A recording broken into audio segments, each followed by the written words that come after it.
So we're officially starting. So thanks everybody for coming tonight. So my name's Rob, and I ran the IPO. Does everyone know that we're really close to the AT&T Park? Anyway, there's no Giants game today. That's good news because the traffic is already pretty bad because of this. By the way, so we've been doing events from mainly in Silicon Valley. We're starting to do a lot more events in San Francisco because San Francisco has become the epicenter of startups in many ways. And we're trying to be geographically desirable to those who live in San Francisco because a lot of people in San Francisco don't leave San Francisco for some reason. I'm not exactly sure why. But anyway, so who lives in the city? Okay, good. So is this pretty convenient for you? Who lives outside the city? Are you guys in the South Bay or? Okay. Anyway, so we have a lot of events on the calendar, and we try and make it convenient. So if you see a speaker or topic that's in San Francisco, it's going to eventually go down to the South Bay and vice versa. So we try and accommodate people as much as we can. So we have a lot of events on the calendar. I just want to highlight a few that are coming up. So tomorrow at Parasoma, which is a great co-working space, just down the street, we have an event called How to Get Funded Without Diluting Your Equity, which is basically about government funding. They have some great programs. The requirements are a lot different from what you would see through venture capital firms and angel investors. So it's a great program. Check that out. We have an event next week, How to Build a Successful Startup with Little or No Money. Who's got little or no money? Anyway, so that event's for you guys. So it's at the IBM Innovation Center in Foster City. And I think to mention this weekend there's an event called the World Future Conference 2015, and it's about the future. And it's organized by one of our partners. It's a 3-day event at the San Francisco Hilton. Our members get 15% off, so that information's on our website. So anyway, check out all the details on our site. So we will launch officially February 1st, 2010. So at that time, we had 0 members, 0 events on the calendar. At this point, we have over 25,000 members in the Bay Area for all our meetup groups. We've completed 1,317 events, or promoted that many events. I don't know who's counting, but somebody is because it's on our meetup site. We always supply food at our events. Usually it's pizza, costly pizza. I don't know who's counting how many pizzas that have been consumed, but it's quite a few. So anyway, we've made a lot of progress in the last few years, and we really want to take it to the next level. So our mission is to promote entrepreneurship, support entrepreneurs, build community, and provide value in the Silicon Valley startup ecosystem, which includes San Francisco. And to that end, we have a lot of content, and we strive to make it practical, actionable, and relevant, stuff you can actually use to help you succeed as entrepreneurs. And we believe in community, meaning you can arrive in town today, and within a couple weeks, you'll see people on a frequent basis, hopefully make some connections, good relationships, maybe make some friends, hopefully not make enemies, basically progress in terms of getting established here. In order to accommodate that goal, we have a lot of events on the calendar, which means you'll get a lot of announcements from me and reminders. So you've got to get used to that. But actually, you can change your settings so you don't get all the announcements. Sometimes it's a little overwhelming. Every now and then I get an email that says, stop sending me these emails and using some words you can't say on the radio. You don't have to do that. Just change your settings. But we really believe in value, and that's important because there are a lot of events going on in San Francisco and Silicon Valley, put on by lots of different organizations. Some of these events are good. Some have value. Some not so much, and some of them are kind of overpriced. So we realize that many entrepreneurs are still struggling. So we try and make sure our events are affordable, and we still have a lot of free events on our calendar. We have a lot of partners, law firms, venture capital firms, angel investor groups, incubators, accelerators, colleges, and universities. And we do a lot of events at Sandbox Suites at the various locations. But come by during the daytime and check out Sandbox. They have a great program here. When we get started with the program, I just want to point out that we have a YouTube channel, and we're going to be archiving and recording many of our events, including tonight's event. If you have a delicate question that maybe you may not want to be aired all over YouTube, keep that in mind. We're not going to be around after the event for more Q&A. Anyway, with without further ado, I'll introduce our speaker. She's one of the top, very top immigration attorneys in the Bay Area. Very knowledgeable, and she's very friendly and patient with regard to answering all the questions that you may have. So let's hear it for Nadia. You got hoops. Thank you. Thanks so much for coming. So thanks, Rob, for letting me do this. I have enjoyed meeting the people through the meetup.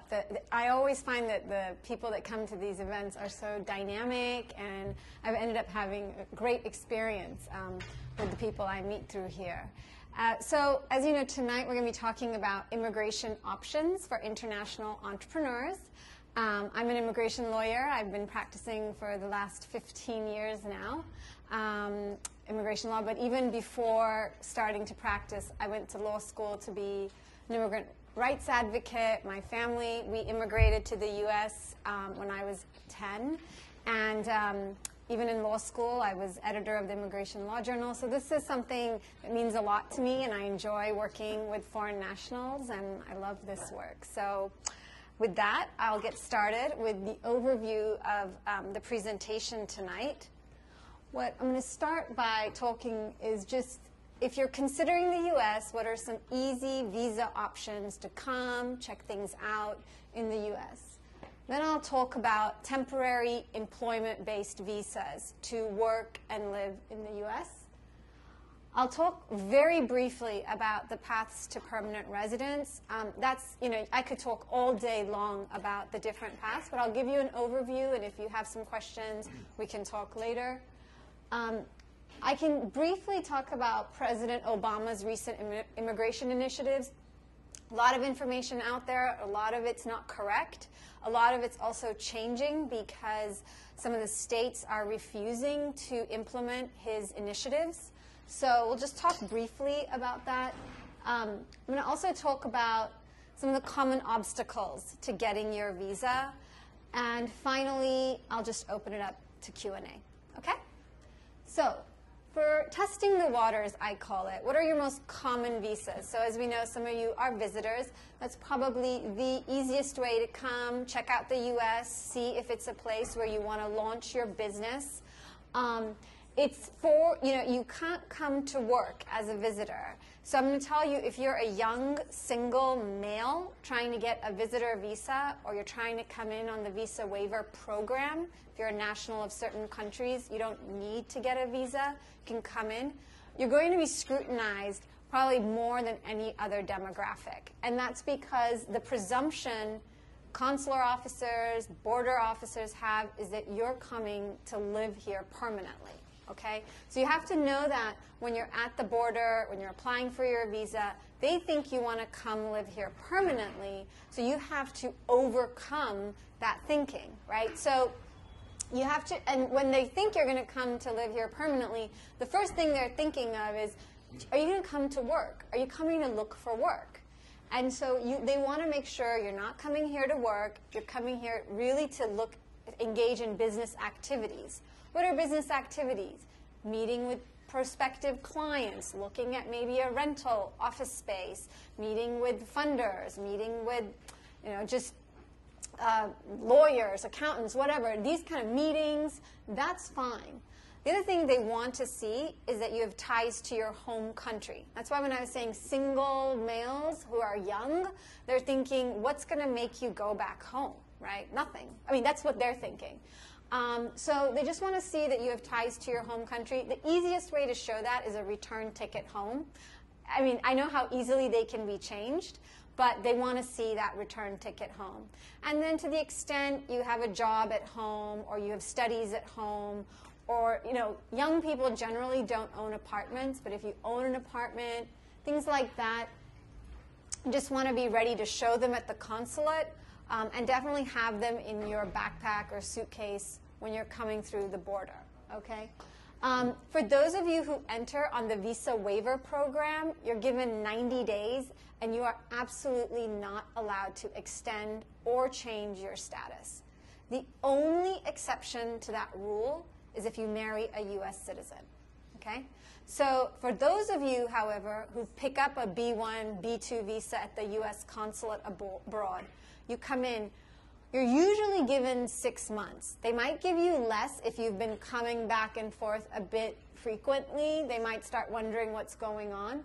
But usually you're given 6 months, and you can extend. So I've had clients who end up staying here for a year. They get 6 months. They extend another 6 months. Generally, clients like from Japan who just do not want to travel back very far, or Asia, they're here, they're looking at restaurant space or factories, and they just need a year to get everything sorted before traveling back.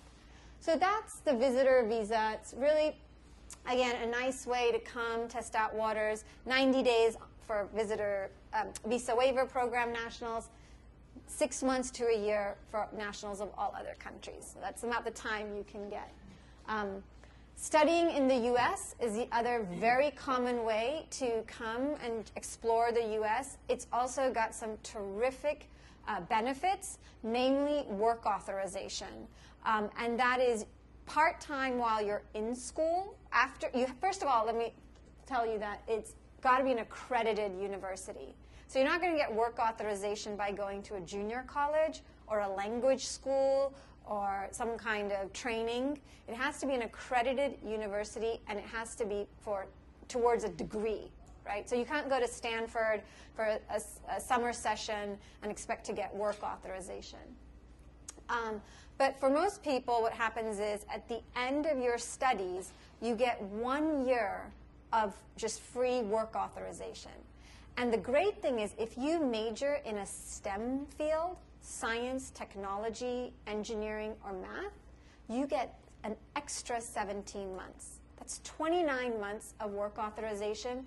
So what we have seen is a dramatic rise in foreign nationals coming to the U.S. to do 1-year master's programs in computer science, information systems, engineering. And then they come, they complete their 1-year program, and they get 29 months of work authorization. And you can work for yourself during that time. You can also be unemployed for about up to 90 days. Yeah, it's 90 days. And so, you don't have to be working the whole time. Like I said, you can be unemployed. You can work for yourself. You can work at Starbucks, but you get just open work authorization. Okay? So that's a great benefit of studying in the U.S. with an F1. Of course, the programs are so expensive, but that's one of the benefits as you get to work. I have a question. Yeah. Can you also work during study, like during this 1 year? Can you? You usually have to complete 1 year. So for undergraduates, if you're in a 4-year program, you could start part-time work after 1 year. Right? You can't start working part-time as soon unless you can show severe economic hardship. And that's something you have to show through the school. Okay? You have to be in an accredited university, right? Does it work for community college students? No. Accredited university, no. And there's a lot of universities, you have to be careful. There are a lot of universities now popping up that are not accredited. And the Immigration Service is paying attention to those. And they are called distressed schools. They're like shutting down, stuff like that. So we've had a lot of problem with that. Let me now talk about, let's say you've come, you've studied, you've been a visitor, you've checked out universities, you find that you love San Francisco State, you do your MBA, and you want to figure out ways to work here. You've used up your 1 year of optional practical training, right, OPT. So now what are your options? So I'm going to start with the most common one, which is the H-1B visa. It's for highly skilled workers. And I'll tell you what the broad requirements are, and then I'll drill down with each subsequent slide. So the first thing is that the job that you are going to work, the occupation, has to require at least a bachelor's degree. So being a barista at what's the Blue Bottle, right? Being a barista at Blue Bottle is not going to get you an H-1B.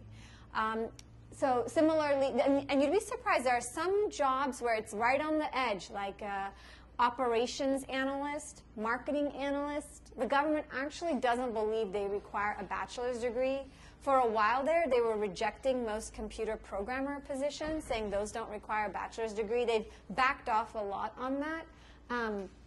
But the position must require a bachelor's degree, okay? The next is you've got to be paid the higher of the actual or prevailing wage. And I'll talk about that in greater detail in a minute. There also has to be an employer-employee relationship. So you can't work for yourself. You can't set up your company and then employ yourself. And I'll also talk about that in a bit more. And then the other thing that can be hard for startups, new companies, emerging companies, or just small companies are the government filing fees, okay? And the key takeaway there is you are not allowed to pay them as the foreign national, okay? So let's talk about prevailing wage. So the first thing is your job must pay you a prevailing wage. What does that mean? You know, actually, let me just make sure something. Yeah, okay, all right. Prevailing wage. Okay, so you have to be paid either the actual wage for your job in your company. Okay, so just because you're a foreign national doesn't mean they can pay you less. So if you're going to work at Facebook and you're going to be a software developer, they have to pay you what they're paying all their U.S. citizen workers. Okay? Or you have to be paid the prevailing wage, whichever is higher. So I'm going to step over here and I'm going to show you how you can calculate your prevailing wage if you're in negotiations with a small company or a startup. Let me show you. So let's try this. Oops. All right. So here is, let's do this. All right. I'm going to go into California. This is a Department of Labor website. And let's say San Francisco County, which is probably one of the most highly paid. All right. Let's look at a job. What are you guys interested in? Software engineer? Yeah. All right. Let's do this. All right. So software developers. How about we look at them? Shall we? All right, here are your wages. So level 1, that's fresh out of college. You got to be paid $76,000. Hourly wage, if you're part-time, is $36.59. Then you have level 2, which is if you have a master. If the job requires a master's degree, that's level 2, $96,000. You could be 24 years old and making $96,000. So that's how, if you want to look, this is on the Department of Labor website. It's all calculated by occupation, by county, and by level, okay? So that's that. All right. So that's the wage requirement. So again, as I explained to you, the actual wage is that which they pay to U.S. workers. So the reason I bring that up is because let's say Facebook looks at that website and says, well, the prevailing wage is $76,000. For my H-1B worker, I don't need to pay them what I pay my U.S. workers, which is $95,000. No, they have to pay them. You have to be paid whatever is the actual wage or the prevailing wage, whichever is higher. Okay? So that's the wage, and that can be a real issue for a small company. And I see that all the time.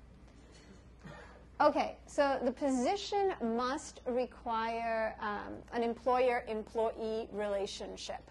Okay, so what does that mean? You can't just let me finish, and then I'll take your question. You can't be working for a temp agency, staffing agency. That's just not allowed. There are a lot of companies that they're like shell companies. They're set up to hire a whole bunch of H-1B workers, and then they put you at contract sites, whatever they find. This is getting into a gray zone. If you can, it's hard to get extensions. It's hard to get even granted. You want to show that you are truly an employee of a company, okay? And so it's okay if you're employed with a company and they put you on site, like Deloitte, right? They hire people, or GE, and then they're just sending you to all different client sites. That's okay, so long as it's very clear GE pays you and you report to GE, okay? And you could even be on a long-term off-site, like McKinsey consultants. They can be somewhere long-term off-site. that's okay too, so long as we always show there's an employer-employee relationship. What's not allowed? This is as of 2010. So, you might be talking to someone and they will say, sure, I did it. You have to say, well, when? Because in 2010, the government made it very clear that the following were no longer allowed. Self-employed. That's, it's a bummer. Like for a lot of people who study here, they want to set up their own company, they want to sponsor themselves, that's no longer allowed. There's a question on the form. Does this H-1B worker have an ownership interest in the company? If so, how much and explain? Okay? So it's right there. If you have a minor ownership interest where there's clearly people who could override you, then it's okay. Right? So if you are setting up a company with partners and let's say you have a 20% ownership interest and you're sponsored by that company, that'll be okay. But if you're, 40, 50, 80, it's not going to work. All right? Independent contractors. It's another one. You can't be an independent contractor as an H-1B worker. Again, you've got to be employed. So a company that just wants to do all 1099s, that's for independent contractors, they can't sponsor you. And again, third-party placement, job shop, that's what I was describing to you. These companies that just bulk up on H-1B workers, then they put them as clients, projects show up. This is dodgy stuff. And if you get into one of these organizations, you're going to have a bumpy road in terms of getting your extensions, etc. Okay? Did I answer your question? Not really. I had a question on this slide before that. There were like 4 different kinds of categories of wages that you showed. Yeah. So if you start with the level 1 and if you work for the company for 3 to 4 years, they keep on extending. So do they have to necessarily pay you based on the experience and the wage level, or it's just? It's what the job requires. So you could work for them for 8 years, but if the job requires just someone with bachelor's degree plus 2 years of work experience, you could sit at a level 1 wage. How likely is that? Not very. Mostly what happens is with the H-1B worker, actually let me see if I feel like, all right. Let me actually then, I was going to tell you, it's in a later slide, but the H-1B is for 6 years, 3 years, and 3 years, right? Usually when you go to do your 3-year extension, usually they'll bump you up to a level 2 wage. Okay. Yeah. But there's no requirement that by the end of your 6 years you're going to be at a level 4. It's only if the job requires it. Okay. Okay? All right. So here's another big thing that can be an issue for small companies, startups, is the number of filing fees that the employer must pay. Okay? You cannot pay it.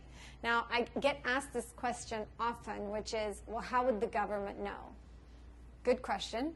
You just probably don't want to get involved with an employer who's doing that because it's just exposure. I mean, you could be a very risk-taking person and go for it. I would encourage you not to do that. It's against the law. So they're not supposed to ask you to pay for it. So what are the fees? You have a base filing fee of $325. That's manageable. Then you have a fee that is to fund studies for U.S. workers, and that is $750 for employers with 1 to 25 full-time employees, or $1,500 for employers with 26 or more full-time employees. Then you have another fee. It's a $500 fee. It's just for your first application. So when you extend, you don't have to pay it. But this is for them to do investigations for fraud. So it funds their fraud operations. So you're looking at, $1,500, $1,600 if you're a small company of just government filing fees. And then if the company is in a rush and they want a decision in 15 days, 15 calendar days, not working day, not business days, and they want a decision quickly, they can pay an extra $1,225 and they'll get that decision. Otherwise, processing times are 3 months, 4 months, and some businesses just don't have time to wait, okay? So now if you're the one who's feeling impatient and you want it approved right away, you can pay this fee. But make sure it's well documented. Okay? All right, so what are the limitations with the H-1B? Yeah, go ahead. But after the filing, you can still start working for the company. It depends, not if it's your first. If you're already here in H-1B status, once they file for you, you can start working. Some people just get nervous. They want to make sure they're approved, the employees. So they'll pay for the premium processing, so they just know they're okay. But you can work for them once it's filed, and it's no problem. Okay? So what's the big issue with the H-1B, in addition to the filing fees, the prevailing wage, is the cap. This is really hard for small companies and startups, and because it requires a kind of business planning that's looking way out ahead, okay? And it's just, if you're trying to get someone to hire you and you're facing the cap, they are going to be pretty resistant. And so don't be surprised if you face some resistance, because they're going to spend money on preparing a petition that may not get selected, okay? And what does that mean? So basically, the U.S. economy of 300 million people allows only 65,000 H-1Bs a year, okay? That number is less, because 6,800 are only for nationals of Singapore or Chile. So are any of you from Singapore? Chile? Oh, okay. So it's actually less. It's like 58,000, right? And then they've given 20,000 extra to people who have obtained a U.S. master's degree. Okay, so not a master's from abroad, but a U.S. master's degree. So there's this extra 20,000. So we have about 80,000 H-1B visas per year.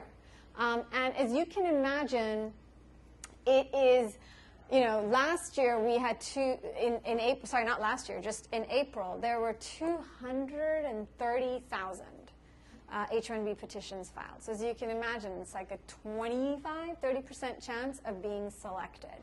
So a lot of companies feel, I'm filing this rushing in April, because that's when you have to do it, right? Because it opens up in April, the lottery. There's just this 1 week period. You file your petition. Fingers crossed you get selected. And if you are selected, you don't get to work until October 1. So again, for a startup, it's like this is really hard. From a business perspective, they cannot plan. But that's the H-1B visa lottery. Let me just show you really quickly some of the biggest filers, because you'll understand. I mean, these numbers are kind of staggering. Let me show you this. So for 2014, right here, look at Infosys. They filed 23,000 petitions. Next is Tata, 14,000. So if you look at the top three, like almost all the whole cap, right? And you can actually, this website, Visador, is excellent. You can look up companies that you're applying to, see if they've ever sponsored a foreign national, how much they're paying them, etc. It's a really great resource. So, let me go back to my PowerPoint. So that's just to give you an idea. When I was saying the visa lottery system is really not friendly to small companies, you can see, right? Who are the companies that are filing mass petitions? These enormous consulting companies. So that doesn't mean there are some organizations and companies that are not subject to the cap. So if you are a researcher and you work for, let's say, Berkeley, it's going to be cap exempt. Some non-profit research organizations also are cap exempt. And then, of course, if you're extending or amending, or as you were saying, changing employers, once you're in, you're fine. That's not subject to the cap. Okay? So that's the cap. Let me tell you how much can you work. You can work full-time or part-time. So I'll tell you what some of my clients did for this lottery. They actually spread their bets with a couple of employers filing petitions for them, and they just had each employer filing for them part-time, right? So they're like 2 or 3. You can also have them do full-time for the lottery, but you can work for multiple employers part-time, full-time. That's up to you. You can, as I just said, hold dual concurrent H-1Bs with multiple employers, but you need an H-1B. You cannot, just because you're here in the U.S. in H-1B status, you cannot start working somewhere else without authorization. And you want to be really careful if you do that, because if you ever go on the green card track, the permanent residence track, this is all going to come out, and they'll see it. Because they look at all your tax returns, your employment history, they look at everything, and they'll see, oh, you were working here and here and here, and where's your work authorization? And that's going to be a reason to deny you a green card. So it may seem like you can get away with it now, but the government's getting so sophisticated with its data mining that we're finding they catch all sorts of things.